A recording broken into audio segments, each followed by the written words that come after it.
아멘. 우리 하나님 앞에 기도드리겠습니다.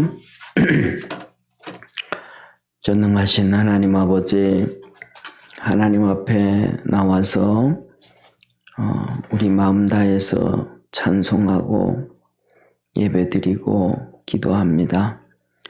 오늘도 우리 주님 함께 하셔서 우리 믿음의 성도들에게 성령으로 충만하게 하시고 하나님의 말씀에 잡혀 있게 하시고 성령에 잡혀 살아갈 수 있는 우리 축복의 성도들 되도록 주께서 은혜를 더하여 주옵소서.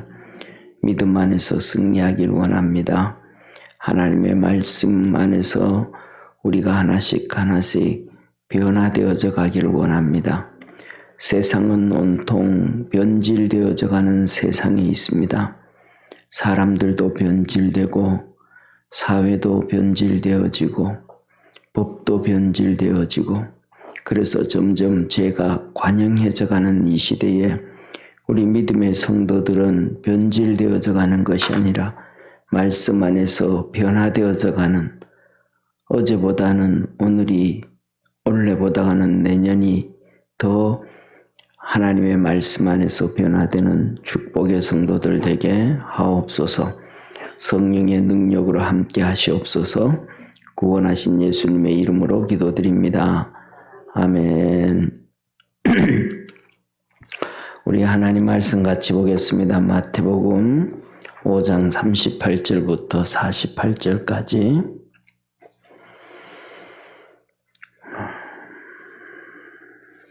마태복음 5장 38절부터 48절까지 우리 한 절씩 교독하겠습니다.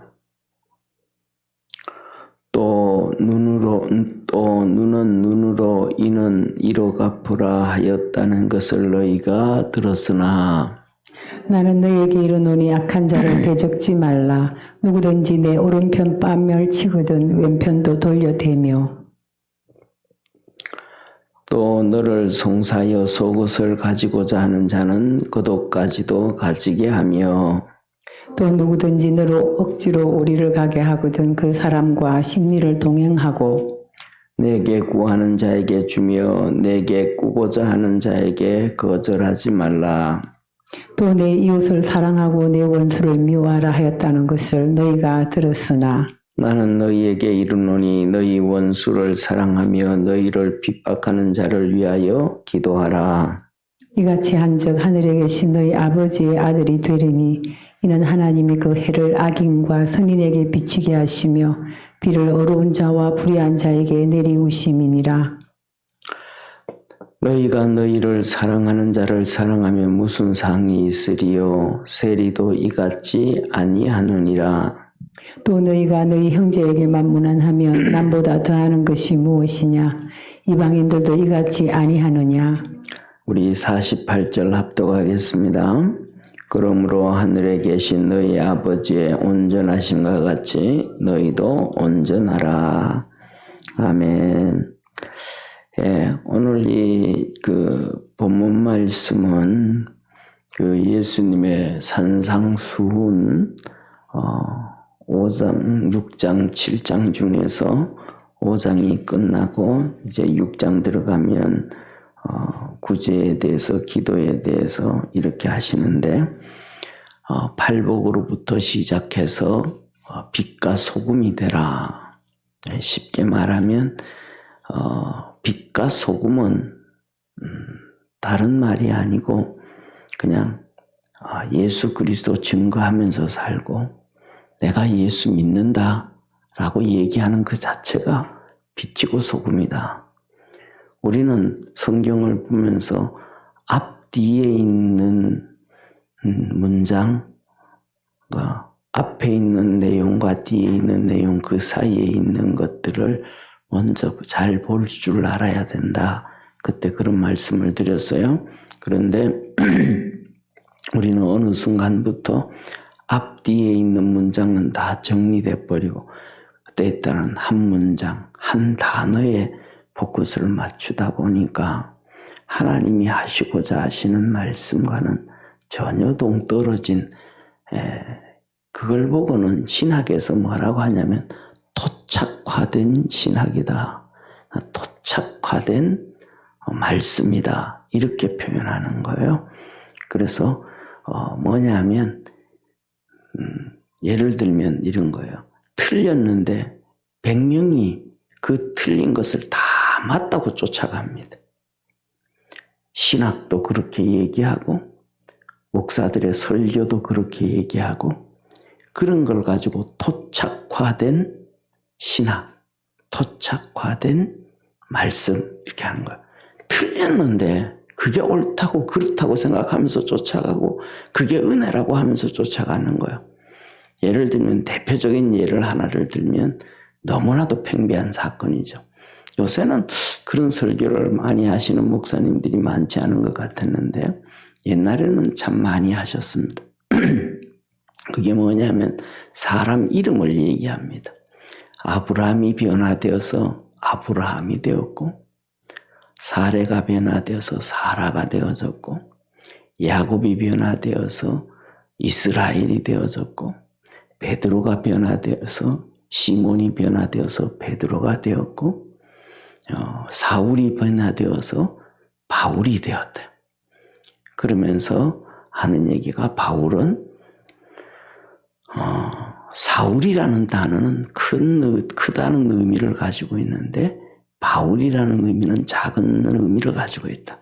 그래서 우리는 그렇게 겸손해져 가야 된다. 이런 메시지였어요. 그런데 뭐냐면 거기에다가 다른 거는 다 끼워 넣어도 좋은데 바울을 끼워 넣은 거는 완전히 틀린 얘기거든요. 바울은 태어나면서부터 사울과 바울이라는 이름 두 개를 다 가지고 있었습니다. 태어나면서부터 사울이라는 히브리 이름이 있었고 헬라 이름으로 파울로스라고는 바울 이름을 태어나면서부터 로마 시민권이기 때문에 시민권의 사람이기 때문에 헬라 영양문화권에서 헬라 이름을 가지고 태어난 사람이에요.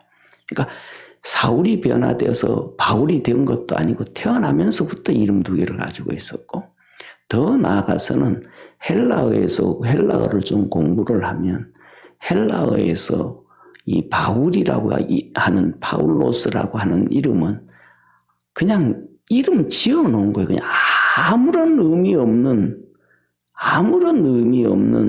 의미가 없는 이름이 파울로스라는 단어예요. 헬라어 단어예요. 그러니까 바울이라는 헬라어 이름은 의미가 전혀 없어요. 무슨 의미가 있는지 없어요. 그런 단어가 자체가 없는 거예요. 그냥 이름으로 고유명사로 만들어 놓은 거예요. 근데 그것이 라틴어에 들어가면 비슷한 단어가 파울로스라는 비슷한 단어에서 작은이라는 형용사적 의미가 있어요. 라틴어에서. 근데 그거 집어 와가지고 작다, 겸손하다고 얘기를 이렇게 했거든요. 그게 이제 신학에서도 그런 얘기를 하고, 토착화된 신학. 그걸 또 주석이고 여기고 다 또 그렇게 쓰니까 또 설교도 또 다 똑같이 그렇게 하는 거예요. 그러니까 이게 토착화된 말씀, 토착화된 신학. 잘못된 의미가 없는데, 아무것도 없는데, 하나님이 그 이름을, 바울이라는 이름을 줄 때도 그런 거 아닌데, 그런데 그래서 뭐냐면, 그 성경적으로, 그거는 학적으로도 틀린 얘기고, 성경적으로도 틀린 얘기예요. 그러면 바울이 예수님을 믿은 순간 다메섹에서 믿고 변화되어지고 나면 그 다음부터 사울에서 바울로 이름이 바뀌어져야 되잖아요. 아니에요. 바울은 계속해서 사울이라 이름을 써요. 왜냐하면 유대인들에게 복음을 전하니까. 나중에 안디옥 교회에서 목회를 할 때도 계속해서 사울이라는 이름을 써요. 그리고 사도행전 13장에 들어가면 1차 선교여행을 갑니다. 1차 선교를 갑니다. 1차 선교를 가다가 중간에 이름을 바꿔요. 그게 뭐냐면 사울이라고 하는 바울이 이렇게 나가는 거예요. 이름이 바뀌어진 게 아니고 그냥 이렇게 헬라인들에게 복음을 전하다가 보니까 헬라인들에게 이제 헬라 이름을 사용하는 것 뿐이에요. 다른 특별한 사도행전 13장을 나중에 집에 가서 한번 찾아보시면 그렇게 나옵니다. 사울이라고 하는 바울이 그렇게 나옵니다. 그러니까 토착화되어진 잘못된 것을 그냥 그렇게 하는 거죠. 그런 것처럼 성경을 그렇게 좀 제대로 이렇게 그냥 초등학생 수준으로만 봐도 되는데 우리는 어느 순간 많은 것들에 단절되어지고 잘못되어져서 그냥 빛과 소금 하면 앞뒤 문장도 없고 앞에 있는 내용과 뒤에 있는 내용도 상관없어요. 그것만. 그럼 빛이 뭐냐? 소금이 뭐냐? 아니에요. 빛과 소금은 그냥 우리가 사실대로 그냥 쉽게 말하면 그거예요. 예수 믿으면 눈앞에다 교패 붙이고 할렐루야. 그리고 옆 사람 만나면 나 예수 믿는다고 얘기하고 예수 믿으라고 하고 복음 전하고 그리고 삶 속에서 말씀으로 살려고 몸부림치는 삶. 그게 그냥 그대로가 드러나는 게 빛과 소금이에요. 다른 특별하지 않아요. 자, 그러면서 그 뒤에서 이제 하나님 말씀을 다 지켜 행하라. 율법을 피하러 온 것이 아니고 나는 율법을 완전히 하러 왔다 하시고 이제 분냄에 대해서 간음에 대해서 뭐 쭉 이혼에 대해서 얘기하시면서 하나님이 절대로 뭐 여기서 그런 얘기하는 거잖아요. 분내지 말아라, 간음하지 말아라, 이혼하지 말아라, 맹세하지 말아라. 이 말씀은 그냥 이혼하지 않고 맹세하지 않고 간음하지 않고 분내지 않고 이게 아니고 하나님 앞에서는 죄짓고 살지 마라. 지난번에 말씀을 드렸죠. 진짜 쉽지 않은 거라고 진짜 쉽지 않은 말씀이라고 했어요. 그리고 오늘 이어서 또 말씀하시는 데는 오늘 말씀을 보면서는 먼저 결론적인 말씀을 드리면 저는 오늘 본 말씀을 준비하면서 주님 앞에 이런 질문을 주님 앞에 한번 해봤어요. 뭔 질문이냐면 주님 내가 죽기 전에 주님께서 오늘 하신 이 말씀처럼 내가 그렇게 살 수 있을까요? 오늘 본문 말씀 주신 오늘 말씀 내용을 내가 죽기 전에 그렇게 살아갈 수 있을까요? 그런데 지금 이 시간 제가 설교하면서 제 마음속에 생각이 드는 거는 그것보다도 내가 죽기 전에 일주일이라도 이 말씀대로 살아갈 수 있을까? 오랜 시간이 아니고 이 말씀대로 일주일이라도 내가 살아갈 수 있을까?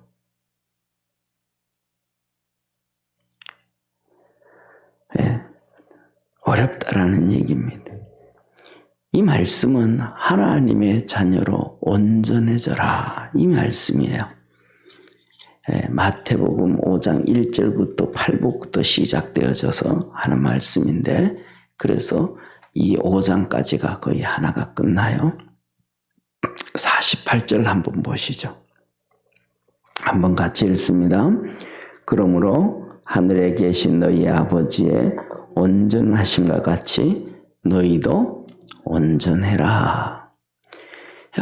하나님께서 우리에게 요구하는 이 말씀들이 그냥 이것만 하지 말고 그냥 이것도 하지 말고 그냥 이것도 하지 말라는 것이 아니고 그런 것들을 샘플로 말씀을 하시면서 너가 이제 하나님의 자녀가 되었으니까 하나님의 자녀처럼 온전해져라.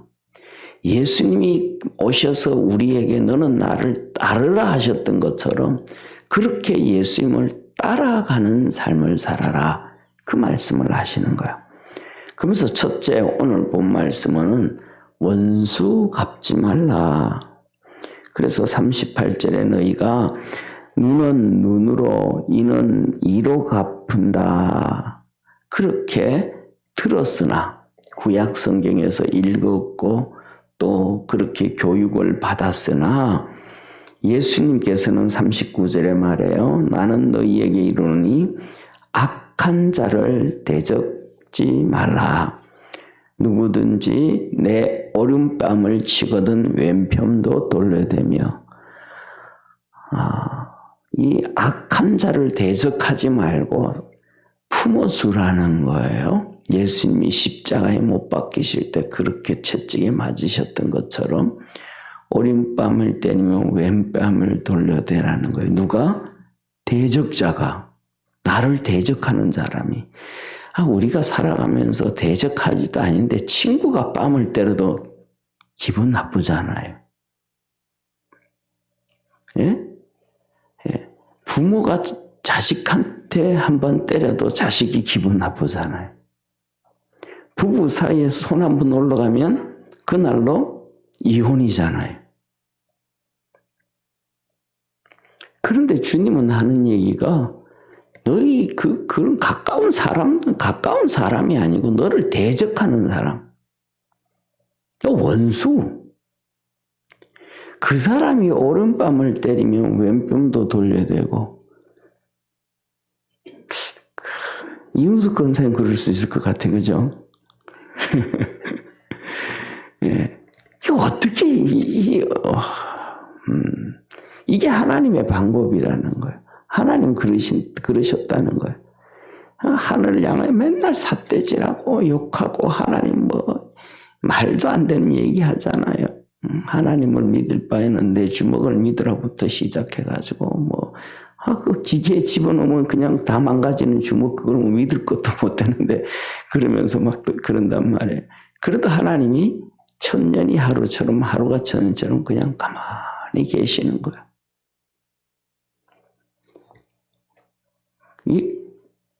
자, 그리고 두 번째 이어서 그래요. 너를 송사해서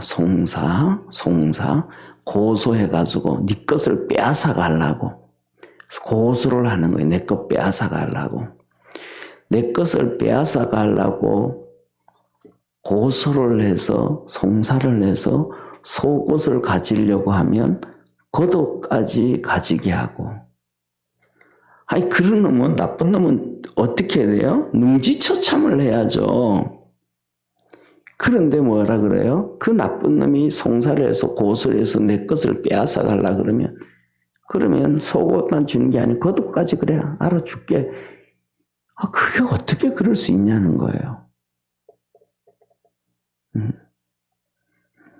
어떻게 그렇게 할 수 있을까? 이렇게 살면요. 사업하는 사람들은 다 망해요. 사업 안 하면 안 돼요. 다 망해요. 이렇게 살면요. 가족들한테 완전히 죽일 놈이 되는 거예요. 가정에 대한 책임도 없고 가장에 대한 책임도 없고 이 아버지에 대한 책임도 없고 다 망가지는 거예요. 그냥 망가지는 삶이란 말이에요. 자, 그리고 41절에 억지로 가기 싫은데 피곤한데 진짜 그런데 억지로 오리 좀 가자. 2km만 나고 좀 걸어가자. 2km만 나고 좀 가자. 그런데 뭐라 그래요? 진짜 그놈하고는 가기 싫거든요. 저 같은 경우에는 이 성격이 엄청 좋아가지고,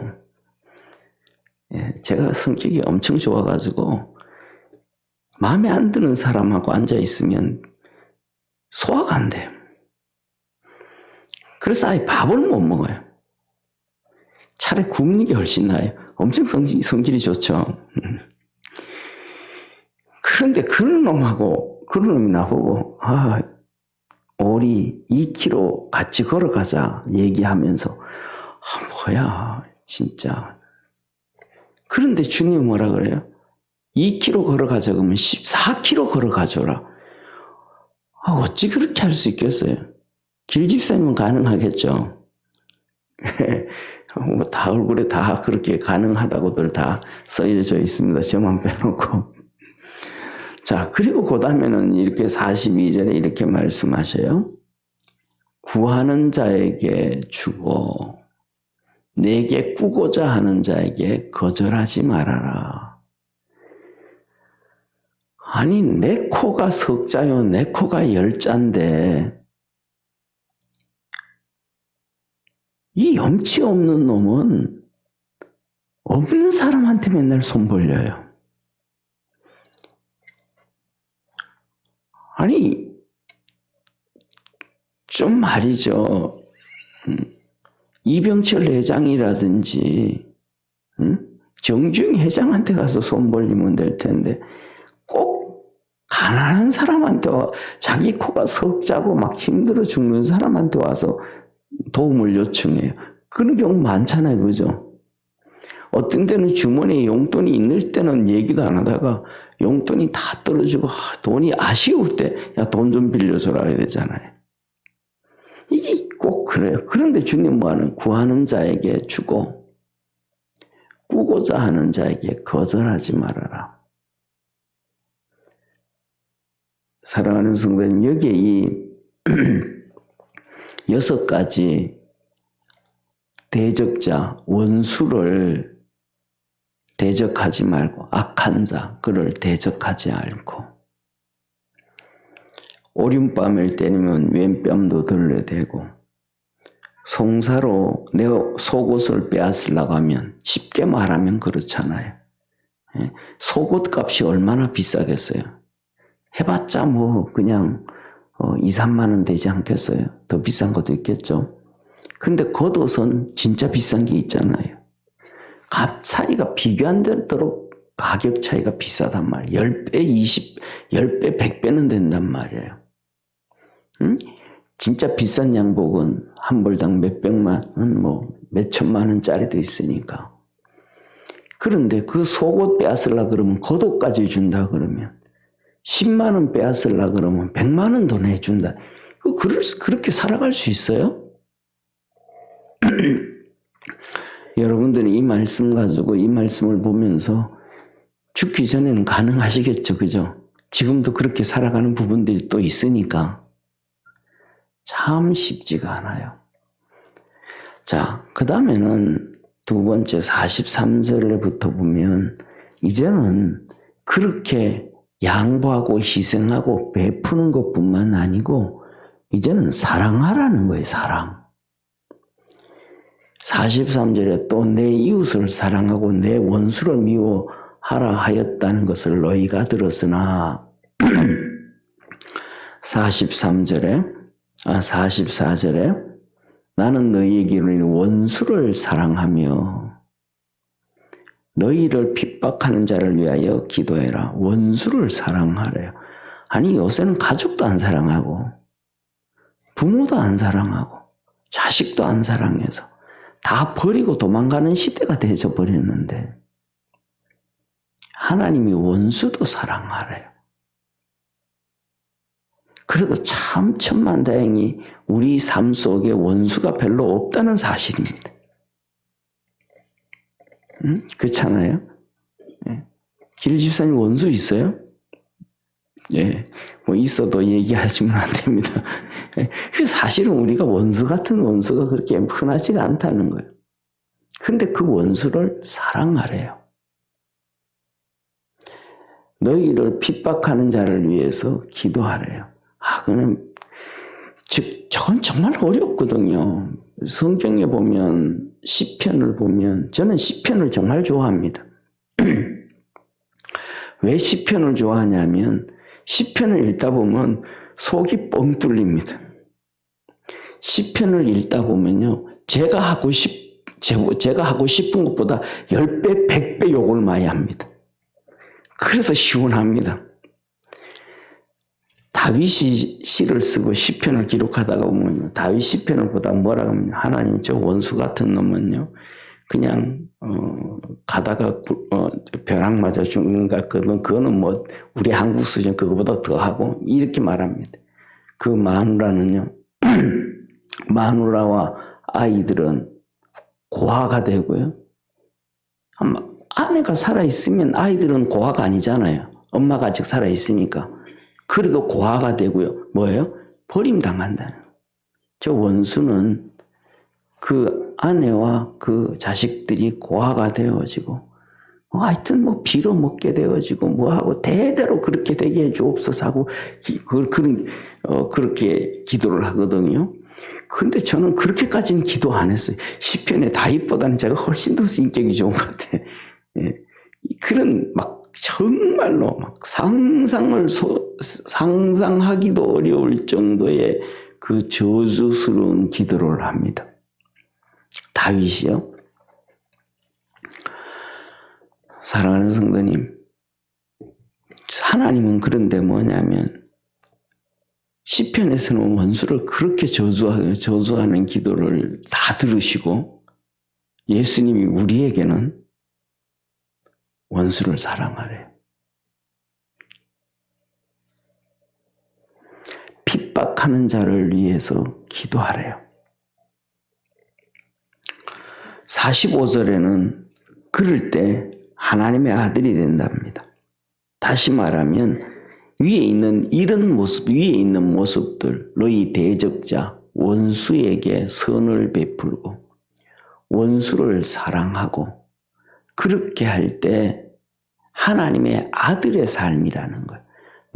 너희들은 이제 하나님의 아들이 됐다. 이제 하나님의 아들이 됐다. 그러면서 하나님을 말씀을 하시는 거예요. 45절에 후반절에 보면 이렇게 말씀하잖아요. 자, 이같이 한즉 하늘에 계신 너희 아버지의 아들이 되리니 이는 하나님이 그 해를 악인과 선인에게 비치게 하시고 비를 의로운 자와 불의한 자에게 내리시우심이니라. 하나님이 선한 사람, 악한 사람, 의로운 사람, 불의한 사람 똑같이 비를 내리시고 똑같이 햇빛을 주신다는 거예요. 그러니까 하나님이 우리에게 하시는 말씀이 사랑하는 사람에게 사랑하는 사람이 근데 지금 좀 가고 어디 가는데 나하고 좀 동행 좀 해줘라. 한 오리만 걸어가 줄래? 내가 좀 오리만 걸어가 주면 괜찮을 것 같은데 이 밤길 무서운데 2km만 같이 걸어가 주면 내가 참 좋을 것 같은데 그럼 뭐라 그래요? 아들이 2km 아버지 보고 같이 걸어가자 그러면 2km가 어디 있어요? 어디까지 가는데 내가 그것까지 데려다 줄게. 그럴 거 아니에요. 그렇잖아요. 예. 아들이 어디 가는데 엄마 심심한데 엄마 나하고 같이 걸어갈래? 그러면 그 말 내가 기다렸다. 그러면서 같이 걸어갈 거 아니에요. 그러니까 사랑하는 사람에게도 하듯이 원수에게도 그렇게 하는 거. 하나님이 그렇게 하는 것처럼 그렇게 오늘 말씀을 들으면서 소화가 다 안 되시기 시작하죠 전부. 예. 소화가 저만 안 되는지 모르겠습니다. 하여튼 저는 상당히 소화가 안 됩니다. 현재요. 예, 소화가 상당히 안 됩니다. 하나님이 또 그렇게 하라는 거예요. 다 똑같이 한다는 거예요. 그러면서 두 번째로 46절에 이렇게 말씀합니다. 너희가 너희를 사랑하는 자를 사랑하면 무슨 상이 있겠냐? 세리도 그와 같이 한다. 세리 뭐예요? 죄인이라고 하는 너희들이 손가락질하는 죄인도 그냥 사랑하는 사람에게 다 해준다. 사랑하는 사람이 그냥 오른밤 때리면 이거 실수했겠지 그가 어떻게 하다 보니까 나 흉하겠지. 사실은 내가 알고 있으면 그는 나 흉할 사람이 아닌데 그냥 넘어간다는 거예요. 그런 거 보면 오늘날 우리가 살아가는 이 시대에는 부부든지 부모와 자식이든지 이런 거 저런 거 가운데서도 뭐라 그래요? 사랑이 없는 경우는 많잖아요. 하나만 터지면 절대로 용서 안 해줘. 이것들이 너무 많잖아요. 이거는 이러면 이것도 용서하는데 저거는 저것도 용서하는데 하나님은 세리도 사랑하는 사람에게는 다 해준다는 거예요. 용서해주고 다 베풀어줘. 죄인도 그렇게 한다는 거예요. 그렇다면 오늘날 우리가 살아가는 우리는 더 옛날의 죄인들보다가 더 악하게 살아가고 있다. 그런 결론이 나지 않을까 싶어요. 자, 그 다음에는 이렇게 말씀을 하세요. 47절에 너희가 너희 형제에게 무난하면 남보다 더하는 것이 무엇이냐? 이방인들도 이같이 하느니라. 하나님 모르고 하나님 앞에 선택받지 않은 사람도 형제들끼리는 다 무난 주고받고 다 한다. 다 이방인들도 그렇게 하는데 하나님 믿는 사람들이 그렇게 그렇게 안 하는 거는 이방인들보다도 못한 행위다. 그러면서 48절의 마지막 결론이 이렇게 말씀하시죠. 한번 같이 읽습니다. 그러므로 하늘에 계신 너희 아버지의 온전하심과 같이 너희도 온전하라. 사랑하는 성도님, 하나님이 하시는 말씀이 그렇게 하시는 거예요. 하나님이 우리에게도 햇빛 주고 악한 놈들한테도 햇빛 주고 하나님이 우리에게도 긍휼을 베푸시고 그들에게도 긍휼 베푸신 것처럼 너도 사랑하는 사람, 좋은 사람한테만 그렇게 하지 말고 하나님이 하는 것처럼, 왜 너 하나님의 자녀니까. 왜 하나님이 이걸 요구해요? 마지막에 말씀하시잖아요. 뭐라고 말씀하시냐면 46절에 이렇게 말씀하시잖아요. 너희가 너희를 사랑하는 자를 사랑하면 무슨 상이 있으리요? 세리도 이같이 아니하느냐? 하나님이 우리에게 이렇게 힘든 걸 요구하는 것은 상 주시려고 그러신다는 거예요. 정말로 우리가 그렇게 살아갈 수 없는 걸 요구하신단 말이에요. 이번 말씀을 보면서 이런 생각이 들었습니다.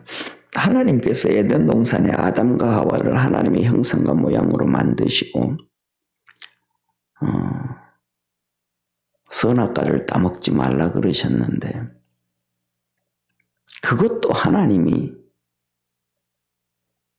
아담과 하와가 선악과를 따먹지 말라 그랬음에도 불구하고 안 따먹지 못하는, 따먹을 수밖에 없고 죄 지을 수밖에 없는 걸 알면서 선악과 나무를 세워놓고 따먹지 말라 그러신 게 아닌가.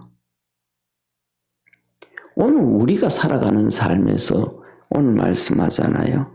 오른밤을 때리면 왼밤도 돌려대고 오리를 가자 그러면 십리를 가지고 속옷을 빼앗아 가려고 하면 겉옷도 내어주고 구하는 자에게 주고 꾸고자 하는 자에게 거절하지 말고 원수를 사랑하고 핍박하는 자를 위해서 기도하고. 저만 못하는 것 같아요. 여러분 다 아시죠? 그죠? 나는 제가 생각해 못하는 것만 하나 주님이 하라고 그러시는 것 같아요. 못하는 것만. 그런데 그것 위해서 몸부림치고 그렇게 하면 하나님이 상을 주신대요. 저는 솔직히 말해서 웬만하면 우리 한번 해봅시다 그러고 싶은데 참 그 말 하기가 진짜 쉽지가 않아요. 예. 그냥 옆에 있는 분 한번 인사 한번 하시죠. 한번 해봅시다. 다 말 잘 안 하시는 것 같아요. 예. 참 어려운 거. 근데 하나님은 그렇게 해버려요. 하래요. 오늘날은 우리가 그래서 더 마지막 때에 살아가기가 더 어려운 것 같아요. 왜냐하면 마지막 때에는 주님이 그러셨잖아요. 사랑이 다 식어져 버렸다. 이게 시작되어지는 것은 사랑이 있어야 되는 거거든요. 사랑이 있어야 되는 거거든요. 근데 옛날에 우리 할머니들은 한국에 기독교가 들어오고 그때 보면 정말로 사랑이 있었잖아요. 그때 간증들을 보면 우리 할머니들이 시집을 왔는데 남편은 맨날 그냥 술 먹고 하투 치고 이것만 하는 거예요. 그런데도 그 신랑 구원을 위해 가지고 새벽마다 그 신발 들고 가가지고 새벽 예배해요. 그러면서 하나님 오늘도 내 신랑 교회 왔습니다. 신발 왔으니까 다음에는 몸도 오게 해주옵소서. 이 하루 한 번이 아니고 수백 번, 수천 번을 기도합니다. 그런데 그것도 교회 왔다고 알려지면 두들겨 맞아요. 남편이 그냥 정말로 사정없이 그냥 그렇게 때려요. 그렇게 폭행을 당하면서도 또 그 다음날에는 새벽 기도 가요.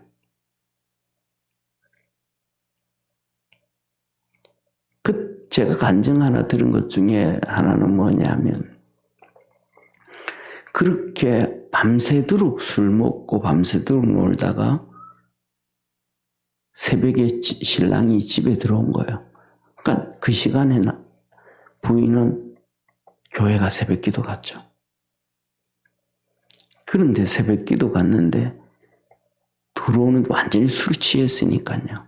그러니까 들어오는데 아내를 향해서 엄청나게 때린 거예요. 손으로. 그리고는 술 기운에 푹 쓰러져 잔 거예요. 그러니까 해가 중천에 떴을 때 이제 일어난 거예요. 근데 완전히 잊어버리지는 않고 희미하게 느끼는 거예요. 희미하게 자기가 새벽에 얼마나 폭행을 했는지. 그런데 그렇게 된 손이 막 엄청 아픈 거예요.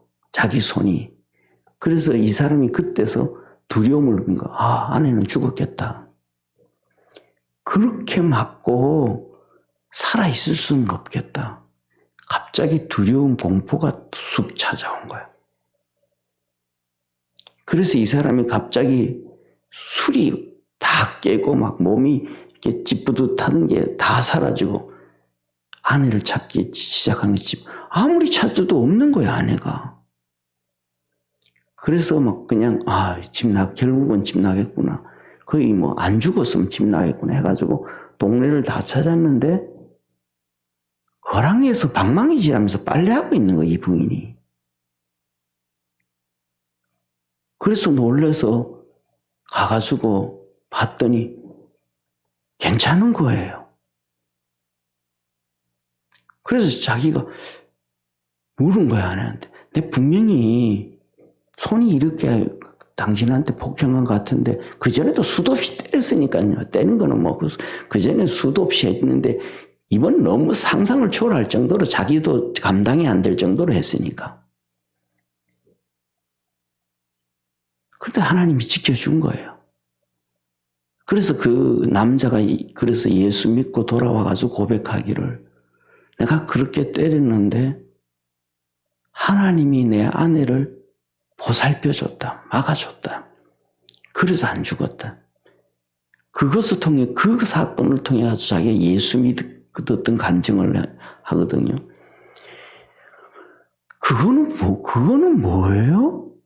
그거는